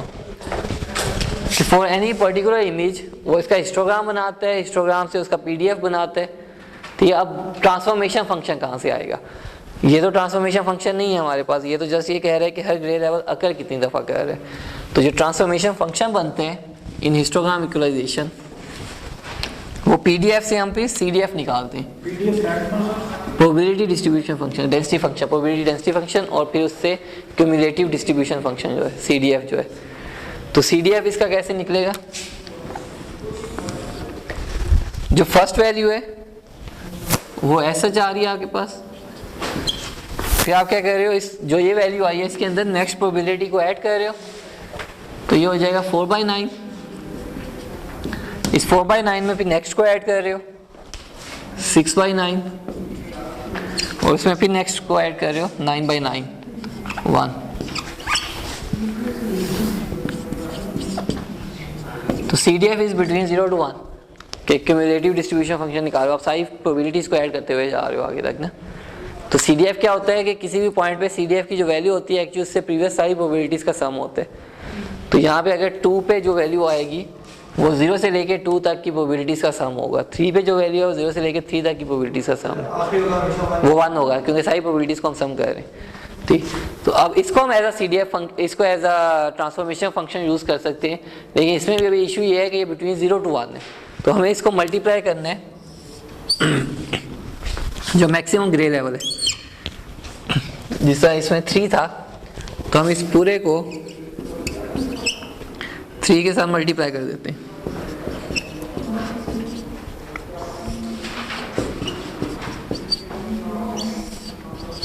तो अब हमारे पास जो इनपुट पे जो रेंज थी 0 1 2 3, आउटपुट पे भी मेरे पास उस तरह 0 1 2 3 तक रेंज आ रही है। तो ये अब आउटपुट हो गया, ये इनपुट आ गया। तो ये ट्रांसफॉर्मेशन फंक्शन है, ये अब एज अ लुकअप टेबल या ट्रांसफॉर्मेशन फंक्शन एक्ट करेगा। तो फॉर दिस इमेज अगर मैंने आउटपुट इमेज जनरेट करना है तो क्या होगा, मैं इसमें देखूंगा अगर 3 आ रहा है कहीं पे किसी पिक्सल पे, तो यहाँ पे मैं 3 पे जाऊंगा और 3 के अगेंस्ट देखूंगा क्या वैल्यू आ रही है। 3 आ रही है तो 3 पे ही मैप हो रहा है, इसे 0 1 2 को भी। तो ये इन सबको हम राउंड भी करते हैं, तो ये फ्रैक्शंस में आएंगी वैल्यूज़, तो इनको हम राउंड कर देते होते हैं।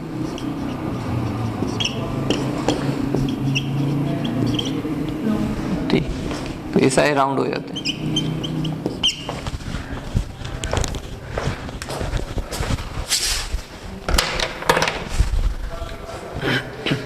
तो हिस्टोग्राम इक्वलाइजेशन का कॉन्सेप्ट है ये।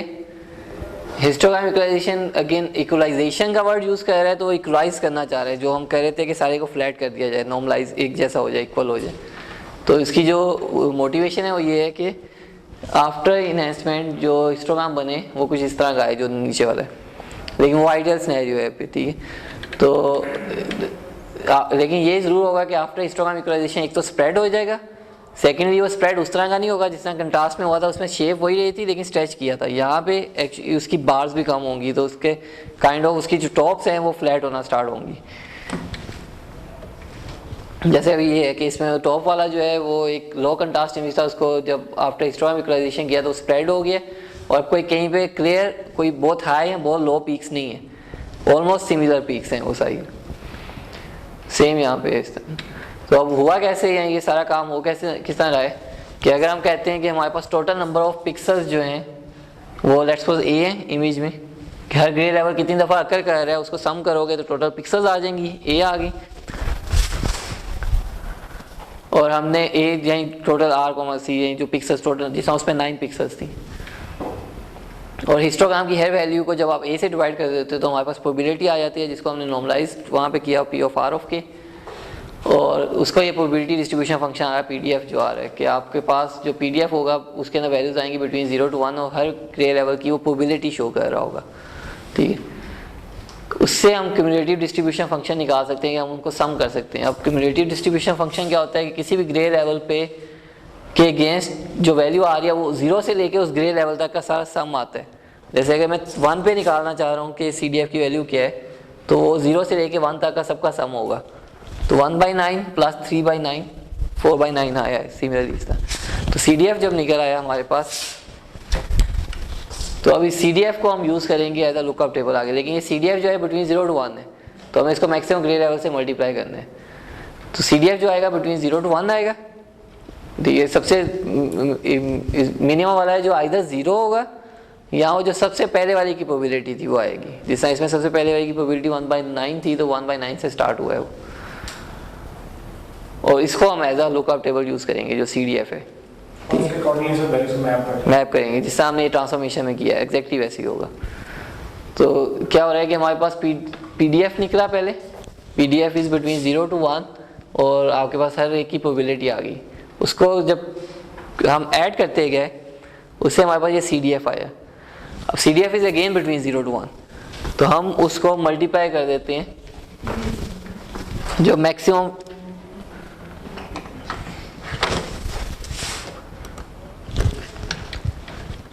वैल्यू है जो 255 होता है। तो अब ये लुकअप टेबल बन गया अगेन उसी तरह जिस हमने शुरू वाला एक लुकअप टेबल किया था। अच्छा, अगर इधर लेट्स सपोज 50 है तो 50 कहाँ पे मैप हो रहा है, अगर 100 है तो 100 कहाँ पे मैप हो रहा है। लेकिन अब ये जो CDF बना है, ये ट्रांसफॉर्मेशन फंक्शन बना है, वो प्योरली जो इनपुट इमेज आया था उसकी प्रोबेबिलिटीज़ को देखते हुए एक ट्रांसफॉर्मेशन फंक्शन बना। तो उसमें जिस तरह की डिस्ट्रीब्यूशन थी प्रोबेबिलिटीज़ की उसके हिसाब से बने। सर अगर डार्कर वैल्यूज जो हैं वो ज़्यादा प्रोबेबल, उस केस में फिर क्या होगा, स्ट्रेचिंग होगी या नहीं? देखें अगर नहीं आप देखें वो सही है, आपके पास डार्कर अगर ज़्यादा थे तो ये बहुत जल्दी ऊपर को जाएगा ना, तो वैल्यूज तो ज़्यादा आ रही ना आपके पास, तो वो जो लोअर वैल्यू थी वो भी एक हाई पे मैप हो रही होगी, क्योंकि आप पहले देखिए पहले आप प्रोबेबिलिटीज़ को ऐड करते जा रहे हैं ना, तो CDF जो है बहुत जल्दी राइज करेगा। क्यूमुलेटिव डिस्ट्रीब्यूशन फंक्शन जो होगा वो, क्योंकि लोअर वैल्यू हाई थी, जब आप उसको क्यूमुलेट करते जा रहे हो उसके जो राइजिंग टाइम है वो ज़्यादा, जिस तरह लॉग था, लॉग भी तो यही कर रहा था ना, लॉग जल्दी से राइज हो रहा था। तो उससे क्या हो रहा था कि जो लोअर वैल्यूज थी जो डार्क नज़र आ रही थी आपको, तो वो ब्राइट पे जा रही थी, तो वो ऑटोमेटिक आंसर कर रहे हैं ना आप क्वेश्चन को। लो प्रोबेबिलिटी ज़्यादा थी तो वो बहुत ज़्यादा लो ही आ रही थी, लेकिन वो आफ्टर CDF जनरेशन वो हाई पे मैप हो रही होगी। सर क्योंकि क्यूमुलेटिव में तो प्रीवियस का हम सम करते हैं, लेट्स से डार्कर ज़्यादा थे हमारे पास, तो पहली डिस्ट्रीब्यूशन जो है वो अप्रॉक्सीमेटली 1 के पास है। नहीं उस तरह नहीं देखें, यानी आपके पास जो है ये नहीं होगा। अच्छा अगर यही है कि जस्ट एक ही ग्रे लेवल है वही सारा आई जा रहा है देन तो फिर उसके ऊपर उस तरह काम नहीं करेगा, क्योंकि वो जस्ट एक ही ग्रे लेवल था, 0 लेट्स सपोज 0 ही आ रहा है और 0 1 प्रोबेबिलिटी के साथ आ रहा है, तो 1 पे आ गया और वो सारे के सारा 1 ही आता जाएगा, ठीक है। तो वो क्या होगा कि वो 0 उठ के चला जाएगा मैक्सिमम पे 7 पे, क्योंकि आप 7 जब मैक्सिमम के साथ मल्टीप्लाई कर देंगे वो 7, तो पहले सिर्फ 0 था अब सिर्फ 7 होगा, सारे के सारे ग्रे लेवल 7 पे चले गए। तो वो है जो केसेस हैं, जो स्पेशल केसेस हैं इस तरह वाले, तो वो उन केसेस में ये आप नहीं कह रहे हो कि 100% जो है ये ऑलवेज आपको एक करके देगा ये काम, उसमें कुछ ना, क्योंकि आप देखो डिस्ट्रीब्यूशन फंक्शन है ना, अगर डिस्ट्रीब्यूशन है ही नहीं उसमें तो वो फेल होगा। अगर ग्रे लेवल्स की कुछ डिस्ट्रीब्यूशन नहीं है, बिल्कुल ही नहीं है, तो वो तो ये काम नहीं करेगा उसके ऊपर। तो इसमें भी अगर आप देखो तो जो नीचे वाला आ रहा है, अब जो ग्रे लेवल इवन के नहीं भी थे वो ग्रे लेवल अकर करना स्टार्ट हो गए, ठीक। तो और काइंड ऑफ जो ये पीक्स बिल्कुल नीचे नीचे वाली भी थी, तो ये भी थोड़े हायर वैल्यूज़ के साथ आ रही हैं। तो हिस्टोग्राम इक्वलाइजेशन में कुछ ये आ रहा होता है सारा। अब इसमें क्या है, वो जो नॉइज़ की आप बात करें उसका भी इम्पैक्ट आता है, जो इस तरह की डिस्ट्रीब्यूशन उसका भी इम्पैक्ट आता है, क्योंकि जो हमने शुरू में 3 चीज़ें देखी थी, पॉइंट ऑपरेशन, लोकल ऑपरेशन और ग्लोबल ऑपरेशन, जब ट्रांसफॉर्मेशन अप्लाई करें तब तो पॉइंट ऑपरेशन बन गया वो, लेकिन उससे पहले जो इन्फॉर्मेशन आप निकाले वो ग्लोबली आ रही है, क्योंकि हिस्टोग्राम जो बना था वो पूरे इमेज का बना था। तो पूरे इमेज में जो डिस्ट्रीब्यूशन है या जो अकरेंस है वो बहुत रैंडमली भी हो सकती है, नॉइज़ भी आ सकती है उसमें। तो उसके आगे अभी हम एक आगे करेंगे, हम इसको लोकली भी करते हैं। तो लोकल हिस्टोग्राम इक्वलाइजेशन जो है वो ज़्यादा अच्छा एक्ट करता है as compare to global histogram equalization. तो ये उसी तरह जिस तरह वो किया हुआ है, एक वर्किंग एग्जांपल है कि आप सबसे पहले हिस्टोग्राम बनाते हो, हिस्टोग्राम के लिए हमें चाहिए कौन से ग्रे लेवल्स आ रहे हैं और हर ग्रे लेवल का काउंट क्या है। फिर प्रोबेबिलिटी हमने निकाली कि हर एक को हमने मैक्सिमम से divide, total number of pixel से डिवाइड कर दिया, तो प्रोबेबिलिटी आ गई। फिर CDF निकला कि हमने उसको सम करते गए, और देन फिर जो मैक्सिमम ग्रे लेवल था उसके साथ हमने उसको मल्टीप्लाई कर दिया, तो हमारे पास ग्राउंड करके वैल्यूज़ आई। और ये कैसे जनरेट होगा, जिस तरह यहाँ पे 0 है, हम 0 पे गए और 0 के क्रॉस देखा कि आउटपुट पे वैल्यू क्या आ रही है, 2 आ रही है, तो सारे 0 जो हैं वो 2 से रिप्लेस हो गए। हम 1 पे गए और 1 को देखा कि 1 के अगेंस्ट क्या आ रहा है, 4 आ रहा है, तो सारे 1 जो है वो 4 पे रिप्लेस हो गए, तो इस तरह वो चेंज होगा उसको, तो ये आउटपुट इमेज जनरेट होगा। तो ये सेम एक थोड़ी बिगर एग्जांपल है, वो भी आप इसको खुद से एक देख लेना कि किस तरह।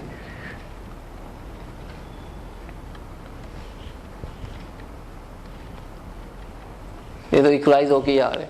तो एक और जो चीज़ आती है इसमें हिस्टोग्राम इक्वलाइजेशन में जो साथ इसके है कि जो CDF है, अगर आइडियल सिनेरियो को हम देखें ना, तो आइडियल सिनेरियो में CDF जो है वो स्ट्रिक्टली मोनोटोनिकली इंक्रीजिंग फंक्शन बनना चाहिए, क्योंकि उसमें हर नेक्स्ट वैल्यू जो है वो प्रीवियस वैल्यू से ग्रेटर होनी चाहिए, क्योंकि वो राइज करता रहेगा। तो आपने जब कहा कि वो एग्जैक्टली इक्वल है, तो उस सिनेरियो में जो बनेगा CDF बनेगा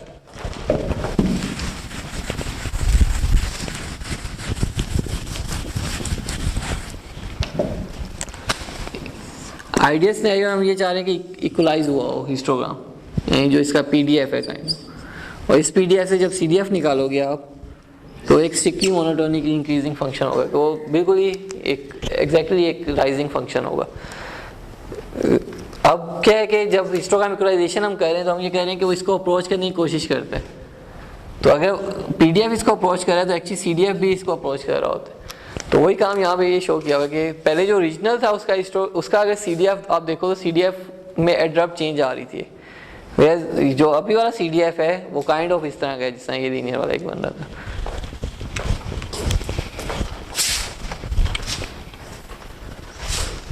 ये दोनों एग्जांपल्स वही करें, ऊपर वाला जो इसमें सिर्फ डार्क उसका हिस्टोग्राम सारे का सारा लेफ्ट साइड पे होना था, और आफ्टर हिस्टोग्राम इक्वलाइजेशन वो एक डायनेमिकली रेंज पे एक आ रहा है, और नीचे वाले इमेज का जो है वो सारे का सारा टुवर्ड्स लार्जर साइड होना था, हायर साइड होना था, तो वो भी सारा उस रेंज के ऊपर आ गया, ठीक है। तो और एक और चीज़ जो है कि अगर वो ऑलरेडी इक्वली स्प्रेड हुआ है या उसका स्प्रेड जो है वो एक प्रॉपर स्प्रेड है, तो उस पर कोई बहुत ज़्यादा चेंज नहीं लेके आएगा, जो सबसे नीचे वाला एग्जाम्पल है। अच्छा, अब इसमें भी एक इशू आ रहा है, एक है कि एक तो जो आपने किया वो उसको हम बाद में कैटर करते हैं कि अभी के लिए हमने ग्लोबली देखा है कि हमने हिस्टोग्राम जो बनाया वो पूरे इमेज का बनाया, और उससे जो हमने CDF बनाया वो भी पूरे इमेज की कंट्रीब्यूशन से बना, और मैक्सिमम वैल्यू भी जो हमने मल्टीप्लाई की पूरे इमेज की जो आ रही थी उससे किया, तो CDF बन गया, उसको पूरे इमेज पे अप्लाई किया, एक आउटपुट इमेज आया।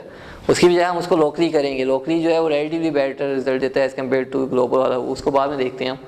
लेकिन उससे पहले एक और है कि अभी हमने क्या किया कि जो पहले ट्रांसफॉर्मेशंस की थी वहाँ पे आप खुद से कोई ट्रांसफॉर्मेशन बना रहे थे, आइदर कोई मैथमेटिकल थी या आपने खुद से कहीं पे कोई इमेज को देखते हुए कोई स्लाइसिंग की या लेवल्स दिए।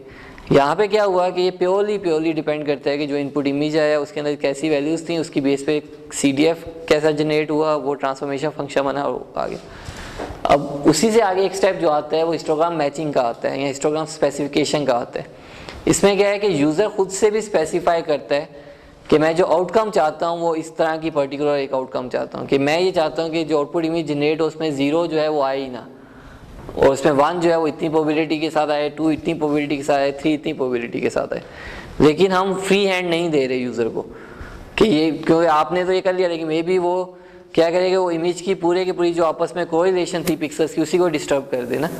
तो यहाँ पे क्या हो रहा है, 2 काम हो रहे हैं। एक यूज़र स्पेसिफाई कर रहे हैं, स्पेसिफिकेशन कह रहे हैं कि यूज़र खुद से स्पेसिफाई कर रहा है कि किस तरह की आउटकम वो चाहता है। और मैचिंग क्यों कह रहे हैं, क्योंकि हम एक यूज़र का डिफाइंड हिस्टोग्राम है और एक एक्चुअली इमेज का हिस्टोग्राम बनेगा जो अभी हमने बनाया था, उन दोनों को मैच करते हुए possible outcome, best possible closest outcome हम निकालते हैं कि यूज़र भी हैप्पी हो और एक्चुअली इमेज की भी एक चीज़ चले साथ। तो वो वहाँ पे हम क्या कर रहे हैं, यहाँ पे एक एक्स्ट्रा चीज़ आ गई कि एक इमेज का CDF बन रहा है और एक्चुअली एक यूज़र डिफाइंड हिस्टोग्राम का CDF है। तो आप क्या करते हो कि फॉर एनी ग्रे लेवल,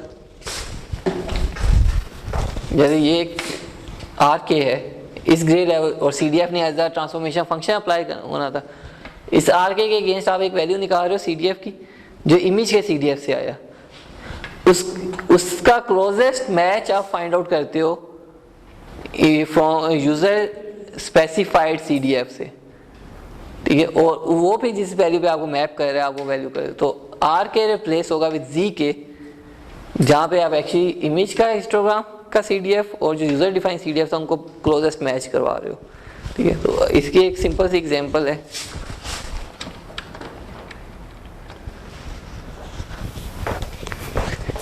मेरे पास एक इमेज था जो 64 by 64 का था, 2⁶ into 2⁶ तो 2⁰12 नंबर ऑफ पिक्सल्स थी, 4K पिक्सल्स हैं उसके अंदर। तो टोटल इतनी पिक्सल्स थी एक इमेज के अंदर। जो भी हमने सारा काम किया वहाँ पे वही काम हमने किया कि वो 3 बिट पर पिक्सल इमेज था, तो 0 से लेके 7 तक ग्रे लेवल्स हैं उसके अंदर। 0 790 टाइम्स आया, 1023 टाइम्स आया, इस तरह ये सारी अकरेंस आ गई जो हमने हिस्टोग्राम में अभी की कि ये हिस्टोग्राम आ गया। फिर प्रोबेबिलिटी कैसे आनी थी कि हर वैल्यू को हमने डिवाइड कर दिया 4096 से, क्योंकि टोटल नंबर ऑफ पिक्सल्स हैं 4096, तो हर वैल्यू 4096 से डिवाइड होगी तो हमारे पास प्रोबेबिलिटी आ गई। फिर SK जो है CDF है, CDF कैसे किया था कि जो फर्स्ट प्रोबेबिलिटी है फिर ये इसमें ऐड हुआ 0.25 में, 0.44, 0.44, 0.21 में ऐड हुआ, 0.65, 0.65, 0.16 में ऐड हुआ ये। तो करते करते 0 से 1 के दरमियान ये CDF बन गया अगेन जो हमने CDF बनाया था अभी यहाँ पे। तो यहाँ तक तो वही काम हो गया जो हमने हिस्टोग्राम इक्वलाइजेशन के अंदर किया है अभी, ठीक है। अब ये एक्स्ट्रा चीज़ आ गई, ये जो P of Z है ये वो हिस्टोग्राम की प्रोबेबिलिटी है जो यूज़र ने दी है। ये यही N of K की फॉर्म में भी हो सकता था कि डायरेक्ट हिस्टोग्राम दे देता है, लेकिन यहाँ पे प्रोबेबिलिटीज़ दी हुई हैं कि यूज़र ने कहा है कि मैं नहीं चाहता कि 0 1 2 आए, और मैं ये चाह रहा हूँ कि 3 जो है 0.15 टाइम्स 15 प्रोबेबिलिटी के साथ आए और 5 सबसे ज़्यादा प्रोबेबिलिटी के साथ आए, 0.3 प्रोबेबिलिटी के साथ आए 30% ऑफ टाइम। तो यह इसका हमने क्या किया, हमने इसका भी CDF बना लिया। 0 0 0 0 इससे ऐड हुआ, ये इससे ऐड हुआ, ये ऐड हुआ, तो ये आ गया VK आ गया यूज़र डिफाइंड CDF और SK आ गया इमेज का CDF। तो जब भी हमने प्रीवियस ग्राफ देखे थे उसमें हम क्या कर रहे थे कि for a particular grey level हम इमेज के CDF पे जाएंगे, वैल्यू आएगी, उसका हम बेस्ट मैच फाइंड आउट करेंगे फ्रॉम यूज़र डिफाइंड CDF। तो क्या हो रहा है कि 0 उठा यहाँ से, पहला ग्रे लेवल हम देख रहे हैं जो कि 0 है, उसकी CDF जो इमेज के CDF की वैल्यू है वो 0.19। इस 0.19 का क्लोजेस्ट मैच फाइंड आउट करना है हमने जो यूज़र डिफाइंड CDF है उसमें से। तो 0.19 का क्लोजेस्ट मैच आ रहा है 0.15 पे, सिंपल क्लोजेस्ट में यानी डिस्टेंस आप देख रहे हो, डिफरेंस देख रहे हो, तो 0.15 रिलेट कर रहे 3 को, तो इनपुट इमेज में से 0 जो है वो रिप्लेस हो जाएगा 3 से। क्या हुआ सर? यहाँ पे कंफ्यूजन हो गया दोबारा जो है वीके वाली साइड से, ये जो यूजर ने डिफाइन करनी है सर प्रोबेबिलिटी, उसके बाद वीके के साथ जनरेट हुआ सर। वीके कैसे हुआ है? इस इमेज का हमने हिस्टोग्राम, इस इमेज का हमने सीडीएफ बनाया था अभी ना, तो जो एस ऑफ के है वो चीज़ है, यहाँ पे एस ऑफ के है वो सीडीएफ है जो अभी हमने इसका बनाया था। अभी हमने इसका किया था, क्या था, 1.1/9 था, फिर 4/9 था, 6/9 और 1। ठीक है, तो ये आ गया एस ऑफ के, यूजर डिफाइंड सीडीएफ, इमेज का सीडीएफ आ गया। ठीक है, अब मैं ये कहता हूँ कि मैं एक आउटकम चाहता हूँ जो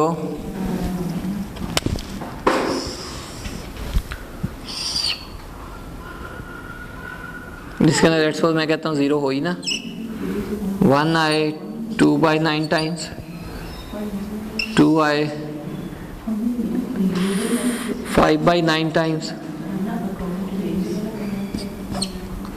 7/9 हो गया, और ये भी 2/9। ठीक है, तो ये यूज़र ने एक प्रोबेबिलिटी फंक्शन दे दिया आपको। इससे क्या हुआ, ये भी दे सकता है यूज़र, आपको हिस्टोग्राम भी दे सकता है, डायरेक्ट सीडीएफ भी दे सकता है, जो भी आप खुद से देख रहे हो, तो उसे प्रोबेबिलिटी दे दिया। तो इससे हमने क्या किया, इसको वहाँ पे कह रहा है वो पी जी ऑफ जी के। ठीक है, इससे हम निकाल रहे हैं वी ऑफ के। ठीक है, वी ऑफ के क्या आएगा, 0, 2/9, ये इसमें ऐड हुआ 7/9 और 9/9, तो ये वीके बन गया जो यूजर डिफाइंड सीडीएफ हो गया, और ये है जो इमेज का सीडीएफ है। तो अब रोल जो है ये दोनों प्ले कर रहे हैं सिंपल।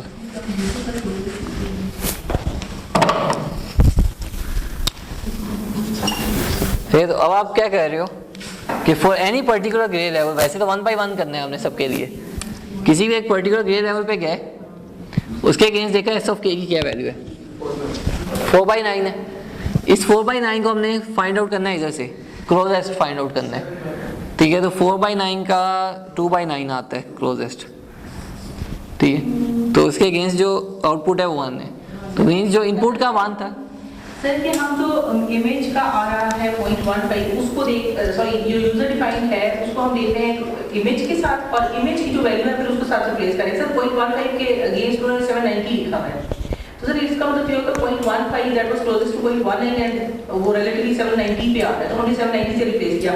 इसका मतलब है कि हमने यूजर को के सीडीएफ को इमेज के सीडीएफ से टैली किया और फिर उसकी वैल्यू को उससे रिप्लेस कर दिया।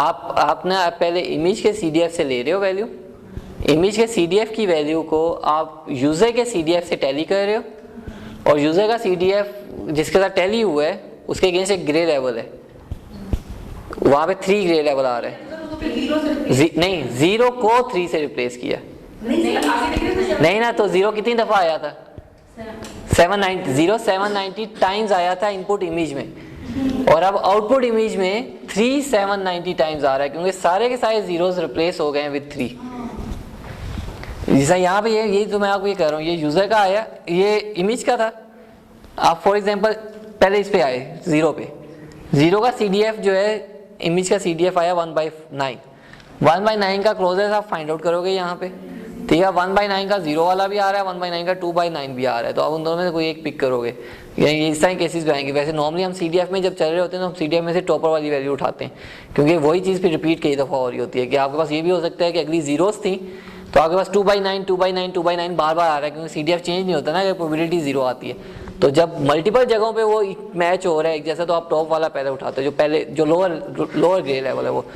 तो ये इस पे मैप हो गया 0 पे, इसको किया, इसका 4/9 आया, 4/9 का क्लोजेस्ट आया 2/9, तो 1 जो है 1 एक्चुअली मैप हो रहा है 1 पे। इस पे गए 6/9, 6/9 का क्लोजेस्ट आ रहा है 7/9, तो 2 एक्चुअली मैप हो रहा है 2 पे ही इस वाले में। 3 का आया 1 का क्लोजेस्ट आ रहा है 1, तो वो 3 पे। वो अगेन एक स्मॉलर सी एग्जांपल थी, तो उसमें ऐसा इतना ज़्यादा कोई डिफरेंस नज़र नहीं आया, ये चीज़ मैं उसके ऊपर करता हूँ, तो वो उसको देखना आप। ओके, आपके पास ये इमेज का आ गया CDF और ये आ गया यूज़र का CDF। तो फॉर एवरी ग्रे लेवल पहले हम 0 पे आए, ठीक है। 0 का CDF देखा, इमेज में 0.19 आ रहा है, 0.19 का क्लोजेस्ट इधर से उसको मैच मिल रहा है 0.15 और 1.15 क्रॉसपॉन्ड कर रहा है 3 को। तो इनपुट इमेज में जहाँ जहाँ 0 आ रहा था वो सारे के सारे रिप्लेस हो जाएंगे विद 3। तो in input image occurrence of 0 was 790 times. तो आउटपुट इमेज में 3 जो था वो 790 टाइम्स आएगा, क्योंकि सारे के सारे जीरोस जो हैं वो आपने रिप्लेस कर दिए विद 3। अब आप आ गए अगले पे 1 पे। 1 का CDF है 0.44, 0.44 का क्लोजेस्ट क्या होगा यहाँ पे 0.35 रिलेट कर रहा है 4 से, तो 1 रिप्लेस हो जाएगा विद 4। इनपुट इमेज में 1 आया था 1023 टाइम्स, आउटपुट इमेज में 4 आएगा 1023 टाइम्स। 2 का CDF आया 0.65 एग्जैक्टली मैच हो रहा है 0.65 से, 0.65 रिलेट कर रहा है 5 के साथ, तो 2 रिप्लेस हो जाएगा 5 के साथ, तो 850 टाइम्स 5 आ जाएगा। अब अगर आप देखो इसको और यहाँ पे, हाँ 3 को देखते हैं, 3.18 है, 0.18 क्लोजर है 0.85 से, तो 3 रिप्लेस हो रहा है 6 पे। इसी तरह 4 जो है 4 का 0.89 था वो भी 0.85 पे जा रहा है, वो भी रिप्लेस हो रहा है 6 से। तो इनपुट इमेज में जहाँ जहाँ 3 और 4 था वो आउटपुट इमेज में हो जाएगा 6। तो अगर आप 6 का काउंट देखो तो 6 का काउंट इन दोनों का सम है, क्योंकि all 3s and 4s from input image वो रिप्लेस हो गए हैं 5 के साथ। तो 3 का काउंट था 6 टाइम, 4 का काउंट था 329 टाइम्स, तो आउटपुट में 6 का होगा दोनों का सम, क्योंकि आप उन दोनों की जगह पे ही उसको रिप्लेस कर रहे हो। अच्छा, हमारे पे न्यू NF आ जाएगा। हाँ, वो न्यू NF है क्योंकि वो आउटपुट इमेज के हिसाब से। अब आप क्या करोगे, एक्चुअली यही वैसे बाद में देखने का कि आप इमेज का जो हिस्टोग्राम बना था, जो प्रोबेबिलिटी डिस्ट्रीब्यूशन फंक्शन बना था एक था, और जो आउटपुट का एक तरह बन रहा है, ये तो दोनों डिफरेंट होंगे क्योंकि वो आपने उसको मैप कर दिया। लेकिन अब जो इसका बन रहा है प्रोबेबिलिटी डिस्ट्रीब्यूशन फंक्शन जो यूज़र ने दिया था, उसको देखोगे वो काफ़ी क्लोज होंगे आपस में। तो आप उसमें देखो, उसमें ऊपर वाले तो आ ही नहीं रहे, और यूज़र भी यही कह रहा था नहीं आने चाहिए, ठीक है। और नीचे वाले जो है उनकी भी प्रोबेबिलिटीज़ में अगर आप देखोगे तो प्रोबेबिलिटीज़ वेरी करेंगे अब, लेकिन एक्जैक्टली उस तरह नहीं है। अब यूज़र ने कहा था सबसे ज़्यादा प्रोबेबिलिटी आनी चाहिए 5 की, वैसे यहाँ पे एक्चुअली आ रही है 4 की, तो वो क्लोजर तो होगा लेकिन एक्जैक्टली भी मैप नहीं करेगा वो, क्योंकि इनपुट को भी हमने दिया है, लेकिन फिर भी वो यूज़र की तरफ जा रहा है ज़्यादा। सर उसकी सबसे पहली एग्जांपल थी 3 वाली, sir all 3s would be replaced by 0 the output image, और all zeros will be replaced by 3। आपने क्या किया है कि ये इनपुट ग्रे लेवल से और ये अक्रेंस है आउटपुट की, n के जो अक्रेंस है आउटपुट की, तो आउटपुट में 0 आ ही नहीं रहा, 0 का काउंट 0 है, 1 का काउंट भी 0 है, 2 का काउंट भी 0 है, तो आउटपुट इमेज में ना 0 होगा, ना 1 होगा, ना 2 होगा। 3 आएगा 790 टाइम्स, 4 आएगा इतने टाइम्स इस तरह, और रिप्लेसमेंट इस तरह हो रही है कि क्योंकि 0 आ रहा था 3 पे, तो 0 रिप्लेस हो जाएगा विद 3।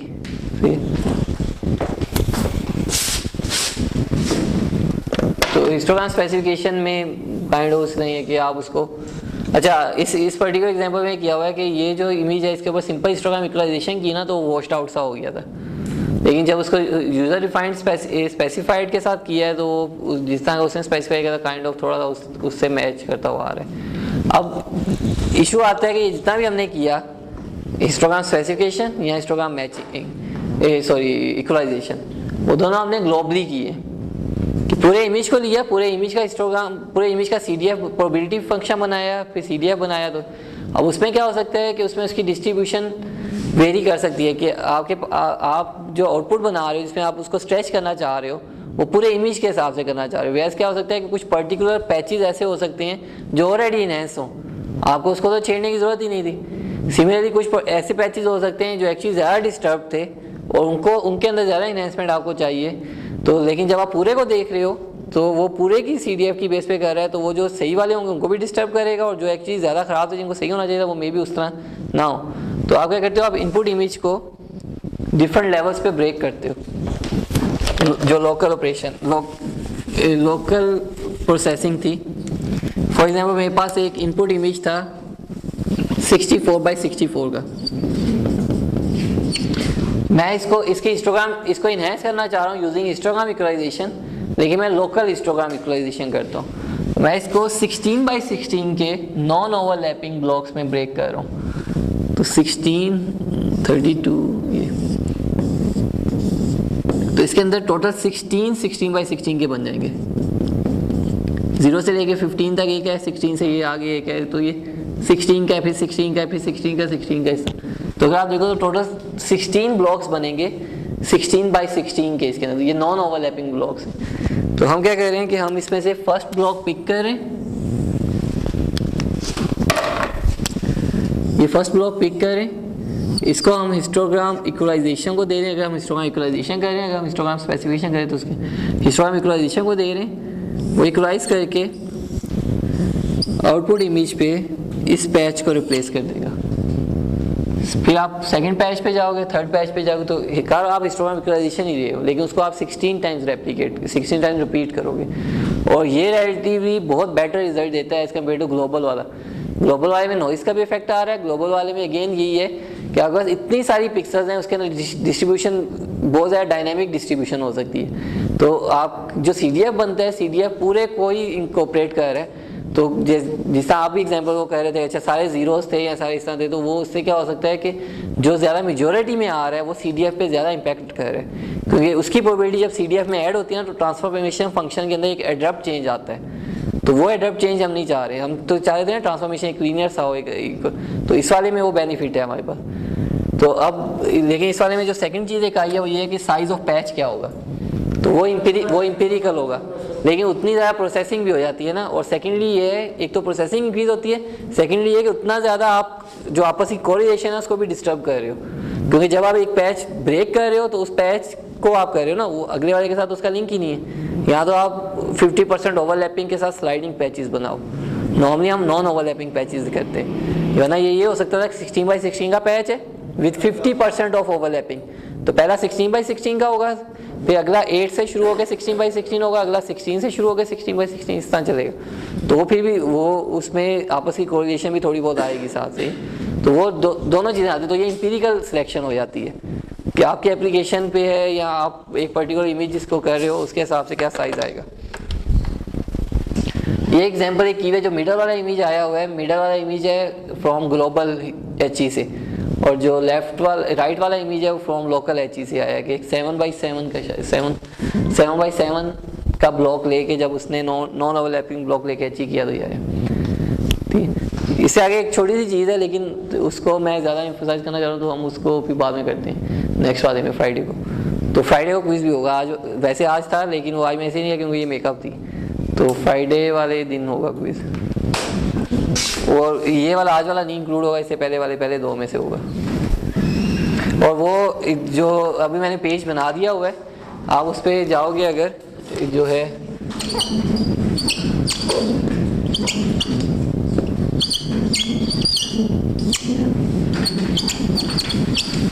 यही जो ये मेरा वेब पेज है, इस पर आप जाओगे तो इस पर कोर्सेज का टैब है, कोर्सेज के टैब के अंदर इमेज प्रोसेसिंग केस के नाम से है। सेम कोर्स अभी मैं उधर भी नेक्स्ट में भी EME में भी करा रहा हूँ, तो उनका एक यही वो क्योंकि वो आपसे 2 वीक्स डिले हैं, वैसे तो हम भी अभी 2 वीक्स डिले हुए हैं, लेकिन वो हम नेक्स्ट वीक तक मेकअप कर लेंगे सारा, तो उनका डिफरेंट वे से चल रहा होगा एक ना। तो वो वाली टैब वाली चीज़ें नहीं आपने देखनी है, आपने जो अपने वाले में होंगी वही देखनी है। और इसमें मैंने असाइनमेंट एक अपलोड की हुई है, तो नेक्स्ट वीक जब फ्राइडे को हम मिलते हैं तो अगर कोई उसमें से क्वेश्चन हुए तो आप वो उसमें से मुझसे पूछ सकते हो किस तरह कोई इशूज़ है किस तरह।